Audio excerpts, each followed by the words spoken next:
আমরা জানি যে মাননীয় প্রধানমন্ত্রী জনাব তারেক রহমান বলেছেন আমরা এমন একটা শিক্ষা ব্যবস্থা চাই যেখানে লার্নিং উইথ হ্যাপিনেস কালচার গড়ে উঠবে, অর্থাৎ এমন একটা শিক্ষা কার্যক্রম যেখানে আনন্দের সাথে উৎসবমুখর পরিবেশে আমাদের শিক্ষার্থীরা জ্ঞান অর্জন করবে, বাস্তব জীবনের জন্য তারা প্রিপেয়ার্ড হবে। সেই লক্ষ্যে আমাদের শিক্ষা ব্যবস্থাকে আমরা ভ্যালু বেস করতে চাই, প্রিন্সিপাল বেস করতে চাই, এথিক্স বেস করতে চাই, যেন তারা সুনাগরিক হিসেবে গড়ে ওঠে। এবং সেই ক্ষেত্রে এক্সট্রা কারিকুলার অ্যাক্টিভিটিকে প্রাধান্য দেওয়া হবে। সরকারের যে উন্নয়ন কার্যক্রম রয়েছে, ম্যানিফেস্টোতে যে ধারাগুলো রয়েছে, সেই পলিসিগুলো বাস্তবায়নে আমরা আমাদের শিক্ষার্থীদেরকে ইনভলভ করতে চাই। তার জন্য মাননীয় প্রধানমন্ত্রীর নির্দেশনায় আমরা BNCC, girls guide, scout, rover সহ বিভিন্ন কার্যক্রমকে আরও শানিত করতে চাই।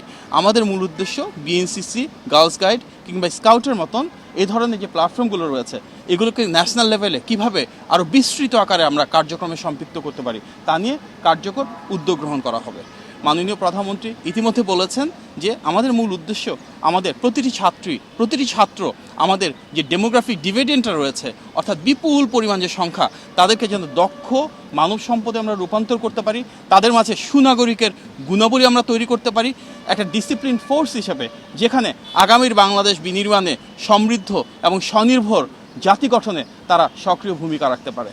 আমাদের সবাই যদি এক হয়ে আমাদের ভবিষ্যৎ প্রজন্মকে সেভাবে সুনাগরিক হিসেবে গড়ে তুলতে পারি, আমাদের শিক্ষা কার্যক্রমকে আনন্দঘন পরিবেশে তাদেরকে মাঝে সেই ভ্যালুজ এবং প্রিন্সিপালস ইন্টিগ্রেট করতে পারি, তাহলে ইনশাআল্লাহ একটি স্বচ্ছ এবং জবাবদিহিমূলক যে রাষ্ট্র ব্যবস্থা আছে সেটা বিনির্মাণ করতে পারবো।